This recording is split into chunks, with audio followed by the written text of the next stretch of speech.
Welcome to my channel agri education. आज हम यहाँ पे सॉइल साइंस का पार्ट 4 स्टार्ट कर रहे हैं।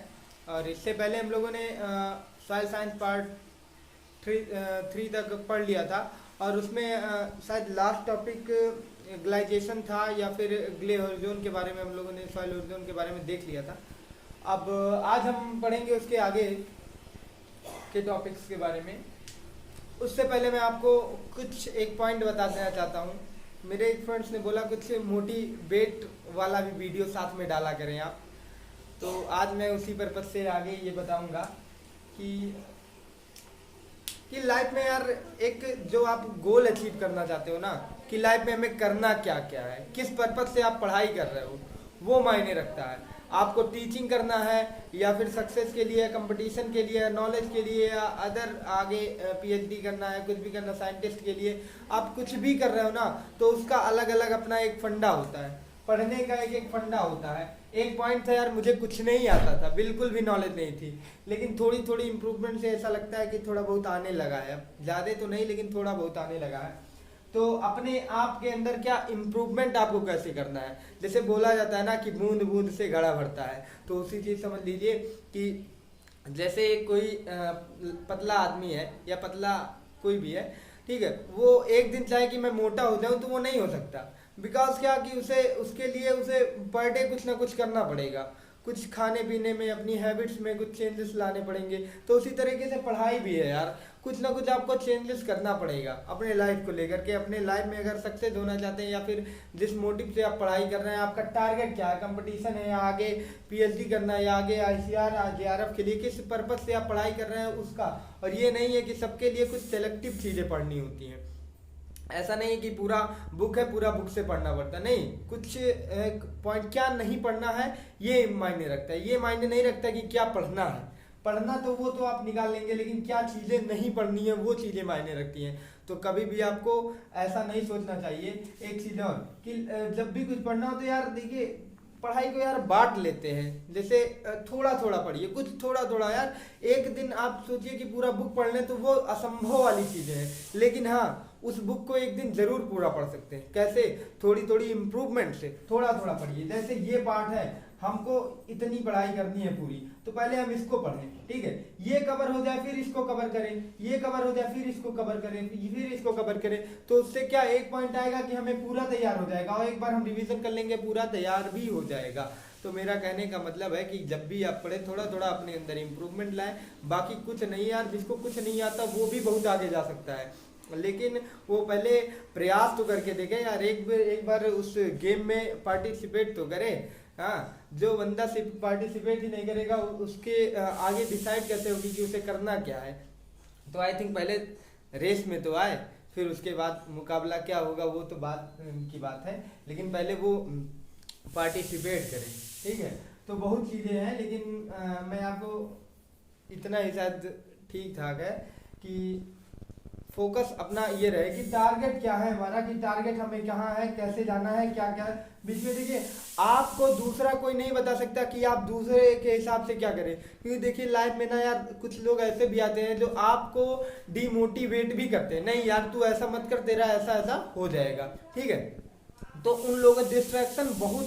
देखिए आज के टाइम में ना मोबाइल एक ऐसी चीज़ है बहुत डिस्ट्रैक्ट करती है, लाइक इंस्टाग्राम वगैरह हो गया, फेसबुक वगैरह, ये सारी चीज़ें बहुत डिस्ट्रैक्ट करती हैं। आप अगर मोबाइल को इग्नोर कर दिए तो आप बहुत चीज़ों को इग्नोर कर सकते हैं और लाइफ में कुछ भी कर सकते हैं, ठीक है। तो मतलब बहुत लोगों से एडिक्शन हो जाता है, तो वो सारी चीज़ों से बचना है। बस फोकस किस में करना है, अगर आपको जिस ड्रीम आपका क्या है, जिस लेवल से आपको पढ़ाई करनी है, आपको किस एरिया में जाना है, आपका किस पर्पज से आप पढ़ाई कर रहे हैं, वो चीज़ें मायने रखिए, टारगेट बनाइए और अपना इसको अचीव करिए। तो यार रास्ते होते हैं, जैसे आपको छत पे जाना है तो डायरेक्ट आप सीढ़ी पहले चढ़िए, पॉइंट टू पॉइंट चढ़िए, ठीक है। एक डायरेक्ट छत पे नहीं जा सकते ना, तो थोड़ा थोड़ा इंप्रूवमेंट से एक एक सीढ़ी चढ़िए, एक एक सीढ़ी चढ़िए, एटलीस्ट आप छत पे पहुंच जाएंगे। तो उसी हिसाब से पढ़ाई करनी है, थोड़ा थोड़ा अभी से इम्प्रूवमेंट करिए, ताकि बाद में ये ना सोचना पड़े कि नहीं यार हमने तो कुछ खो दिया, ठीक है। तो अभी से लग जाइए, जिसको भी तैयारी करनी है, जिसको भी पढ़ाई करनी है। फिर उससे आगे मैं क्या ही बताऊं, क्योंकि पहले अपना, ठीक है। तो आज का टॉपिक हम अपना स्टार्ट करते हैं।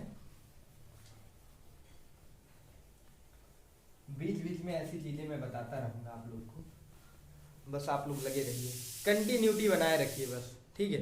ये नहीं होना चाहिए ना कि एक दिन पढ़ाई किया दूसरे दिन नहीं किया, तो ऐसा नहीं होता यार। आप किसी चीज़ को भी कंटिन्यूटी करोगे ना तो वो उसको दम नहीं है कि वो कितना भागेगा यार। आप कंटिन्यूटी बना लो ना, उसको दम नहीं है कि वो भाग जाए, वो चीज़ आप एक दिन ज़रूर पा सकते हो। तो उसी हिसाब से अपना पढ़ाई करिए, बेस्ट ऑफ लक, ठीक है। तो आज का हमारा टॉपिक स्टार्ट होता है, हम पढ़ेंगे सॉइल कंपोजिशन के बारे में। आई थिंक हम लोगों ने जान लिया था, आज का हमारा कंटेंट भी यही है, सॉइल कंपोजिशन।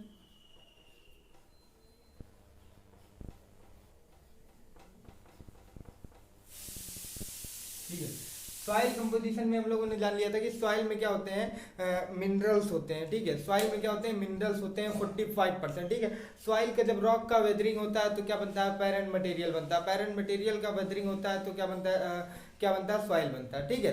तो उसकी जब फर्दर वेदरिंग होगी तभी सॉइल बने। और सॉइल प्योर डेवलप सॉइल नहीं होता, उसमें 45% क्या होता है, पैरेंट मटेरियल होता है, मिनरल्स होता है, पैरेंट मटेरियल बोलते हैं, मिनरल्स होते हैं। मिनरल्स 45% होते हैं। अब जो वो जो मिनरल्स होते हैं वही सॉइल को क्या फर्टिलिटी बनाते हैं, सॉइल को फर्टाइल बनाते हैं, क्या मिनरल्स ही बनाते हैं। सॉइल कितना फर्टाइल है या फिर और एक्चुअली क्या है ना कि प्लांट जो एब्जॉर्ब करता है वो मिनरल्स एब्जॉर्ब करता है, ह्यूमस एब्जॉर्ब करता है, वो सारी चीज़ें होती हैं। हाँ, अब ऑर्गेनिक मैटर की बात करेंगे कि सॉइल में जो ऑर्गेनिक मैटर पाया जाता है, ठीक है। ऑर्गेनिक मतलब जनरली चीज़ें आप लोग जानते हैं कि लिविंग ऑर्गेनिज्म जो होते हैं वो डिकम्पोज कर देते हैं ऑर्गेनिक मैटर को। हाँ, अब जो ऑर्गेनिक मैटर होता है उसे डिकम्पोज कर देते हैं और डिकम्पोज करके उसे ह्यूमन में कन्वर्ट कर देते हैं, ह्यूमस में कन्वर्ट कर देते हैं, जो क्या प्लांट एब्जॉर्ब कर देता है। अगर बात करेंगे ऑर्गेनिक मैटर में ऑर्गेनिक कार्बन कितने, ये जो पॉइंट मैं बताता हूँ, ये पॉइंट मैं जो बोल देता हूँ, इस पॉइंट को आप लोग लिखते रहिए, क्योंकि मैं टॉपिक यार वीडियो भी बड़ा हो जाता है तो उससे भी प्रॉब्लम्स होते हैं, ठीक है। तो आप लोग ये पॉइंट मैं बोलता रहूँगा, आप लोग लिखते रहिए थोड़ा थोड़ा, और बीच में रोक करके भी आप लोग लिख सकते हैं। तो ऑर्गेनिक जो मैटर होता है, ऑर्गेनिक मैटर में बात करेंगे ऑर्गेनिक कार्बन की कि कितना ऑर्गेनिक कार्बन पाया जाता है। तो ऑर्गेनिक मैटर में ऑर्गेनिक कार्बन जो पाया जाता है 58% पाया जाता है। कितना पाया जाता है, 58% ऑर्गेनिक कार्बन पाया जाता है। अब बात करेंगे वाटर और एयर की। वाटर और एयर का इम्पोर्टेंस क्या है प्लांट के लिए, एनिमल्स के लिए। तो एक चीज़ और जान लीजिए कि प्लांट और एनिमल्स के लिए वाटर और एयर का होना, या ह्यूमन के लिए इन दोनों चीज़ का होना बहुत इंपॉर्टेंट है। ये दोनों चीज़ें बहुत ज़्यादा नेसेसरी हैं लाइफ में, क्योंकि इसके बिना ह्यूमंस हो गया या एनिमल प्लांट वगैरह जीवित नहीं रह सकते, उनका क्या अल्टीमेट डेथ हो जाएगा अगर ये दोनों चीज़ें नहीं मिलेंगी, ठीक है। क्योंकि यार इसी से आई थिंक प्रकाश संश्लेषण, हाँ, प्रकाश संश्लेषण होता है, ठीक है। प्लांट के लिए बात करेंगे कि एयर एंड वाटर का इंपॉर्टेंस, एयर एंड वाटर का इंपॉर्टेंस क्या है। प्लांट इससे क्या करता है, अपना भोजन बनाता है, भोजन बनाता है, ठीक है। एनिमल भी इससे अपना भोजन बनाता है, ठीक है। तो ये सारी चीज़ें क्या होती हैं, बहुत इंपॉर्टेंट होती हैं। इससे क्या अपना फोटोसिंथेसिस करता है, ठीक है। और ये प्लांट और एनिमल के लिए मोस्ट इंपॉर्टेंट चीज़ें हैं, ठीक। अब बात करेंगे कि मिनरल्स का सॉइल में जो मिनरल्स होते हैं, मिनरल्स इन सॉइल,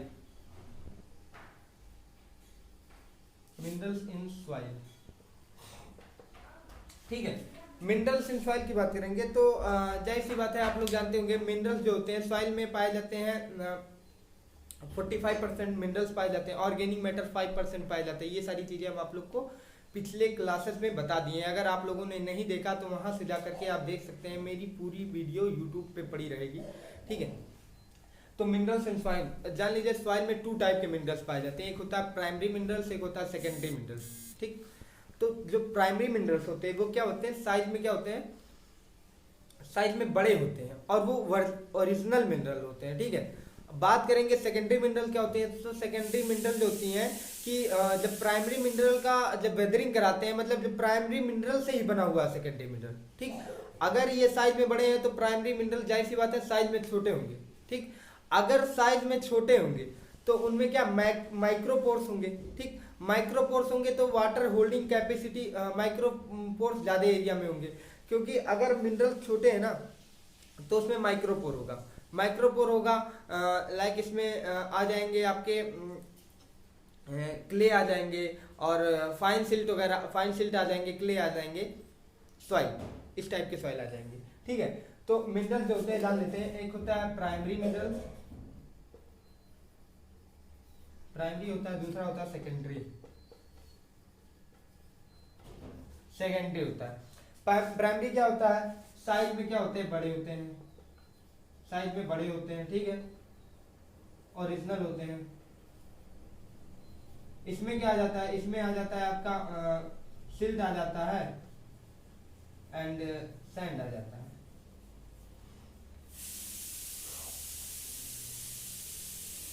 ठीक, सैंड आ गया, सिल्ट आ गया, और इसमें क्या आ गया, फाइन सिल्ट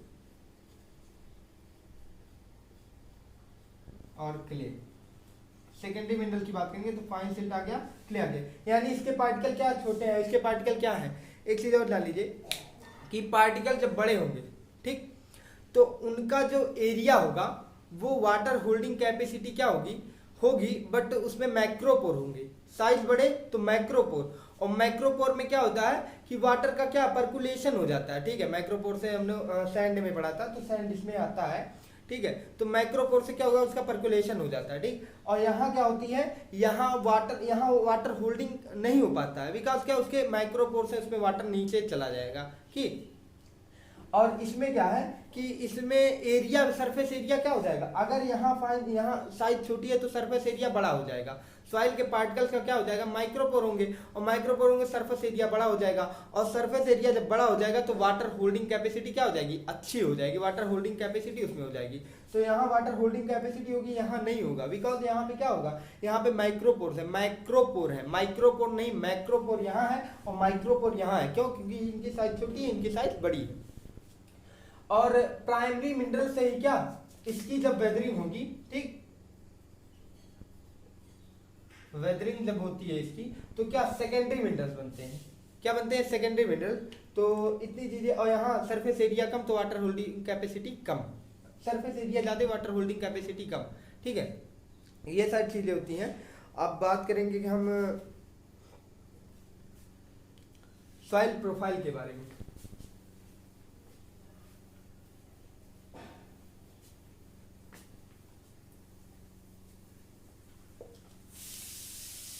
अब सॉइल प्रोफाइल के बारे में देखेंगे।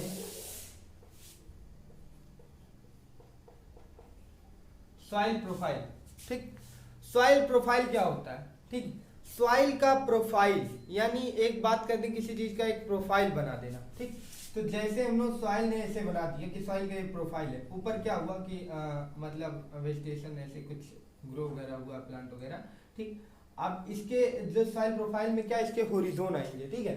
तो इसमें जान लेते हैं, इंपॉर्टेंट चीजें बताऊंगा कि मास्टर होरिजोन क्या होते हैं, सब होरिजोन क्या होते हैं, कितने होरिजोन, टोटल होरिजोन कितने होते हैं, ये सारी चीजें होती हैं, ठीक। तो होरिजोन जो होते हैं टोटल होते हैं 5 होरिजोन, ठीक है, 5 होरिजोन होते हैं, ठीक। सबसे ऊपर वाला जो होरिजोन होता है उसे ओ होरिजोन बोलते हैं, यानी upper part of A horizon के ऊपर वाले पार्ट को बोलते हैं ओ होरिजोन, ठीक। और टोटल 5 होरिजोन होते हैं। ओ होरिजोन होता है एक, दूसरा होता है ए होरिजोन, तीसरा होता है बी होरिजोन, चौथा होता है सी होरिजोन, एंड लास्ट होता है आर होरिजोन, जिसको रॉक वाली बोलते हैं, कि रॉक वाली जो चीजें होती हैं वो आर होरिजोन में आती हैं, ठीक। तो बात करेंगे मास्टर होरिजोन, 5 होरिजोन में टोटल होरिजोन की बात करें,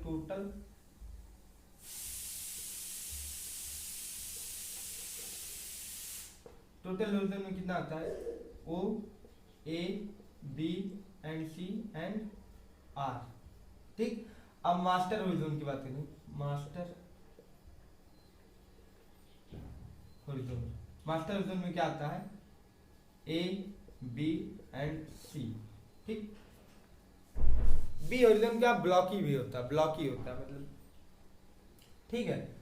अब बात कर लेते हैं, जैसे ये ऊपर वाला क्या हो गया, ओ होरिजोन हो गया, ए हो गया, बी हो गया, सी हो गया, ठीक, ये हो गया आर होरिजोन, ठीक। ये ऐसी होती है, ठीक। तो ये मास्टर होरिजोन। अब सब होरिजोन क्या होता है,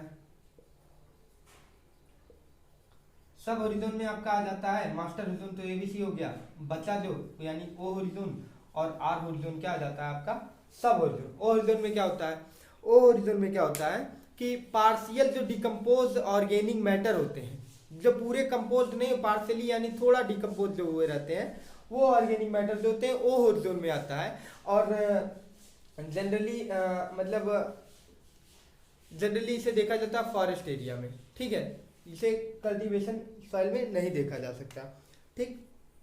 तो ये सारी चीज़ें हो गई। और हॉरिजॉन में तो आप लोग जानते हैं कि रॉक वगैरह ये सारी चीज़ें आती हैं, ठीक। तो वो हॉरिजॉन का जनरली आप लोग देखेंगे फॉरेस्ट एरिया में ही देखा जाता है, इसे कल्टीवेट सॉइल में नहीं देखा जाता है, क्योंकि फॉरेस्ट एरिया में कल्टीवेशन वगैरह होता नहीं है, नेचुरली वेजिटेशन से वो सब ग्रो हो जाते हैं, ठीक है। और पार्सली डिकम्पोज होते हैं, पार्सली यानी हल्का आधा डिकम्पोज, मतलब हल्का डिकम्पोज होते हैं ह्यूमस में, क्योंकि यार वहाँ माइक्रोब्स वगैरह जो होते हैं वो डिकम्पोज करते हैं ह्यूमस में, तो ये पार्सली डिकम्पोज होते हैं, हल्के मतलब डिकम्पोज होते हैं ऑर्गेनिक मैटर में, मतलब ऑर्गेनिक पार्शियल ऑर्गेनिक मैटर होता है यहाँ पे कैसा ऑर्गेनिक मैटर होता है, पार्शियल ऑर्गेनिक मैटर होता है, ये पूरा डिकम्पोज नहीं होता है, ठीक। पूरा डिकम्पोज होने का मतलब कि ह्यूमस में कन्वर्ट हो जाएगा, जिसे प्लांट क्या करेंगे, एब्जॉर्ब कर लेंगे। अब नेक्स्ट हमारा टॉपिक है जो वो है अवेलेबल वाटर।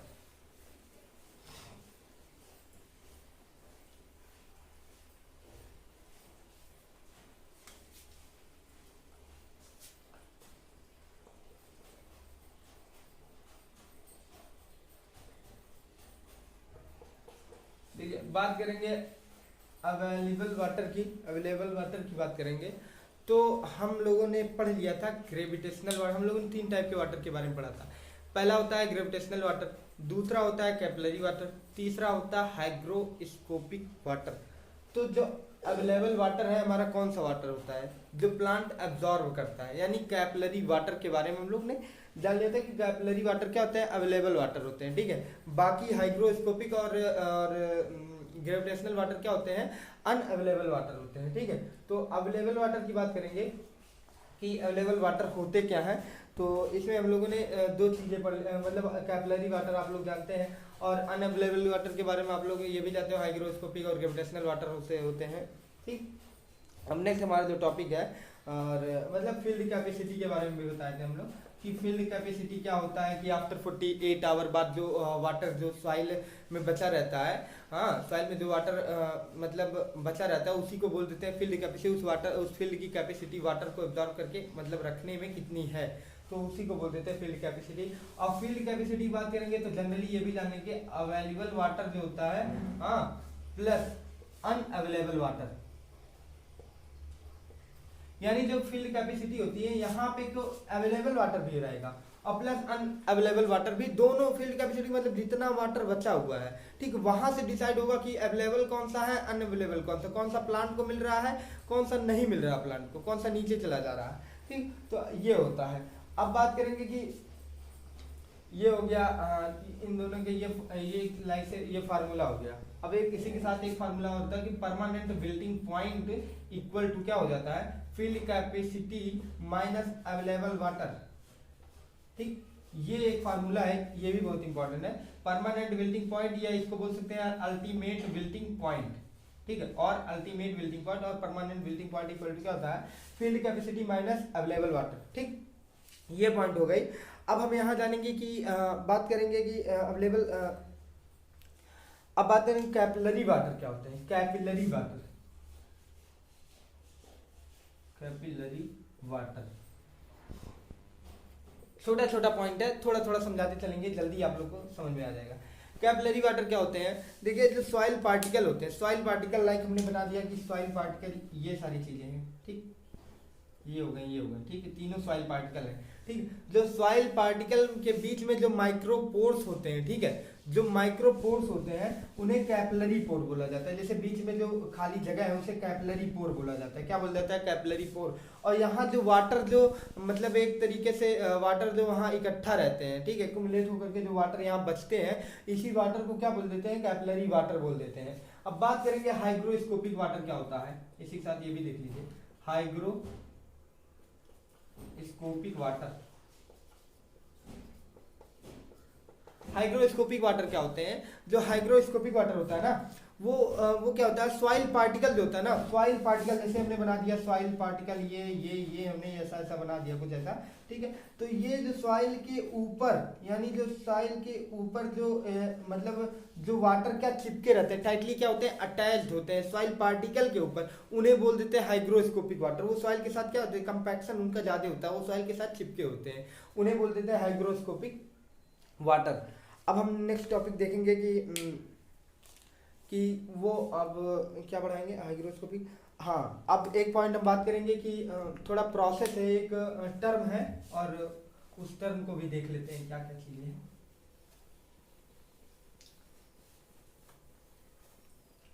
ठीक है, जैसे एक कुछ टर्म की बात कर रहे हैं, तो यहाँ पे हम समझा क्या रहे हैं कि जो प्लांट होता है उसको अगर हम नॉर्मली, एक मान लीजिए फील्ड है, एक क्या है, फील्ड है, और यहाँ पे हमने कई प्लांट को क्या किया, ग्रो किया, ठीक, प्लांट को ग्रो किया, ये ऐसे ऐसे प्लांट बनानी है, मेरा फिगर भी आर्ट मेरा बहुत बेकार है, ठीक।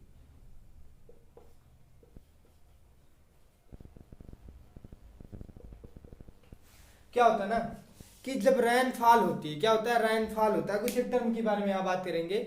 रेनफॉल जब होता है, जब रेनी सीजन में जब भी बारिश वगैरह होती है, तो प्लांट में जब भी वाटर आता है, जब प्लांट में क्या वाटर आएगा, तो कुछ एक प्रोसेस होता है, जैसे बोला जाता है कि वाटर कभी डिस्ट्रॉय नहीं होता, वाटर क्या डिस्ट्रॉय कभी नहीं होता है, उसका क्या अल्टीमेट एक साइकिल चलती रहती है, ऊपर जाएगा अप डाउन होता रहेगा। कैसे, कि कुछ एक पॉइंट है, पहले उसको जान लेते हैं कि वाटर क्या हुआ कि यहाँ आया तो क्या होगा कि कुछ एक पॉइंट जैसे बोलेंगे कि इवापोरेशन। इवापोरेशन, इवापोरेशन क्या होता है, जो यहाँ पे जब वाटर हुआ, आया जब वाटर, जब रेनफॉल कंडीशन में क्या, यहाँ वाटर जो हुआ, तो इसके सरफेस से, यानी जो ये सॉइल का जो सरफेस है, यहाँ से वाटर क्या क्या इवापोरेट होकर के ऊपर चला जाना, उसी को क्या बोल देते हैं, इवापोरेशन, ठीक है। अब बात करेंगे ट्रांसपीरेशन क्या होता है। ट्रांसपीरेशन क्या होता है, ट्रांसपीरेशन, ट्रांसपीरेशन वो होता है कि जो इसके लीफ से, यानी लीफ के सरफेस पे जो वाटर रहता है, वो वाटर क्या हो जाता है कि वो वाटर क्या इवापोरेट होकर के ऊपर चला जाता है, यानी वेपर फॉर्म में क्या ऊपर चला जाता है, ठीक है। तो उसको बोलते हैं ट्रांसपीरेशन बोल देते हैं। अब उसके बाद आ जाता है रन ऑफ। रन ऑफ क्या होता है, रन ऑफ क्या होता है, रन ऑफ क्या होता है, जो इसके फील्ड के जो सरफेस पे जो वाटर हो जाता है, उस वाटर का निकलना ही क्या हो जाता है, रन ऑफ बोल देते हैं। बात करेंगे deep percolation. Deep percolation, deep percolation क्या होता है, जो वाटर जो यहाँ बचता है, ठीक है, जो वाटर बचता है वो नीचे चला जाता है, कहीं रुकता नहीं है, डायरेक्ट नीचे चला जाएगा, उसी को बोल देंगे डीप पर्कुलेशन, ठीक है। अब यहाँ जो वाटर स्टोर होता है, जैसे इरिगेशन वगैरह करते हैं ना, तो ये सारे प्रोसेस होते हैं, तो अल्टीमेट क्या हो जा रहा है कि वाटर आ रहा है, लेकिन किसी ना किसी फॉर्म में वाटर नीचे से क्या ऊपर चला जा रहा है, तो क्या अल्टीमेट इसका डिस्ट्रॉय नहीं हो रहा है। ये एक लाइफ साइकिल का साइकिल बन गया है कि अप डाउन, ऊपर जा रहा है, नीचे आ रहा है, नीचे जा रहा है, ऊपर आ रहा है, ठीक है। तो ये सारी प्रोसेस चलती रहती है। तो कुछ एक टर्म थे ये सारी चीजें, तो इसके मीडियम से हम इसको बता दिए हैं। अब हम नेक्स्ट टॉपिक बात करेंगे कि फोर्सेस ऑन सॉइल। सॉइल में कुछ एक फोर्सेस लगते हैं, उसके बारे में हम लोग देखेंगे कि फोर्स होता क्या है, फोर्सेस ऑन सॉइल। इसके पहले हम लोग फोर्सेस ऑन सॉइल,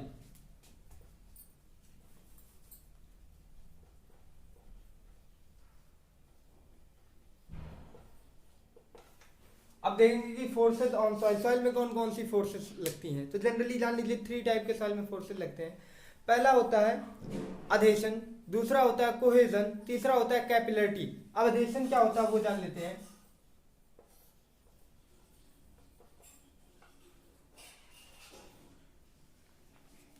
ठीक है,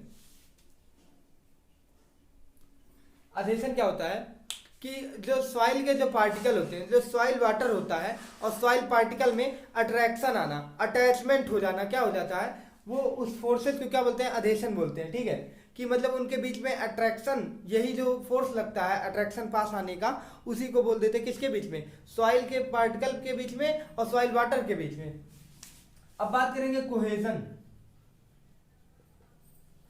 कोहेजन क्या होता है? कोहेजन वो होता है जैसे सॉइल मतलब मॉलिक्यूलर वाटर लाइक बोल देते हैं वाटर का, ठीक है, अदर पार्टिकल से क्या अट्रैक्शन हो जाना उन दोनों के बीच में, क्या अट्रैक्शन हो जाना, उसी को बोल देते हैं कोहेजन। और एट लास्ट हम बोलते हैं कैपिलैरिटी। क्या होता है कैपिलैरिटी?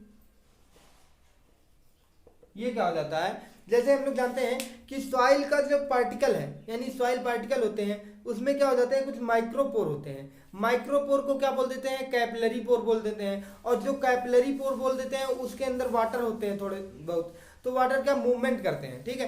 तो जो सॉइल पार्टिकल है उस वाटर के ऊपर जो फोर्सेस लगाते हैं, जिस बल से या फोर्स से जो लगाते हैं, उसी को बोल देते हैं कैपिलैरिटी। क्या बोलते हैं, कैपिलैरिटी। जो सॉइल सॉइल पार्टिकल होते हैं वाटर के ऊपर जो फोर्स लगाते हैं, उसी को बोल देते हैं कैपिलैरिटी। अब नेक्स्ट हम बात करेंगे, एक चीज और जान लीजिए कि सॉइल मॉइस्चर टेंशन क्या होता है।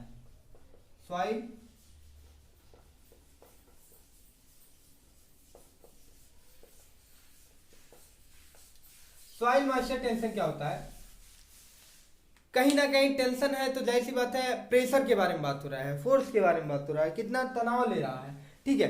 तो जो सॉइल वाटर होते हैं, तीन टाइप के हमने सॉइल पढ़े, ग्रेविटेशनल पढ़े थे और कैपिलरी पढ़े थे और क्या पढ़े थे, हाइग्रोस्कोपिक पढ़े थे।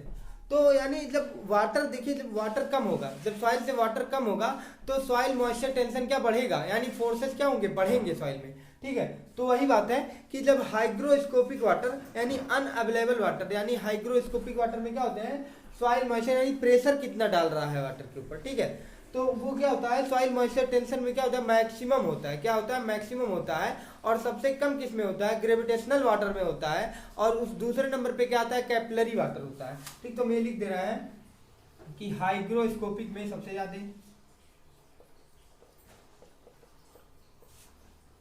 मैक्स, ठीक है। दूसरे नंबर पे आ जाता है कैपिलरी, तीसरे नंबर पे क्या आ जाता है, ग्रेविटेशनल। ग्रेविटेशनल वाटर में सबसे कम सॉइल मॉइस्चर टेंशन लगता है। ये हो गई। अब हम 2-3 पॉइंट पढ़ेंगे कि परमानेंट बिल्डिंग पॉइंट क्या होता है, अवेलेबल वाटर क्या होते हैं, इनके बारे में देख लेते हैं। जो परमानेंट बिल्डिंग पॉइंट होता है ना, इसके बारे में मैं आपको लोग को सिर्फ समझाऊंगा ये क्या होता है। कि परमानेंट बिल्डिंग पॉइंट का मतलब होला प्लांट का या मतलब फ्लावर कुछ का, किसी का भी सूख जाना, ठीक। मान लीजिए मॉइस्चर सॉइल में कम है, सॉइल में वाटर कम है, सॉइल में मॉइस्चर कंटेंट कम है, लेस देन है, ठीक है।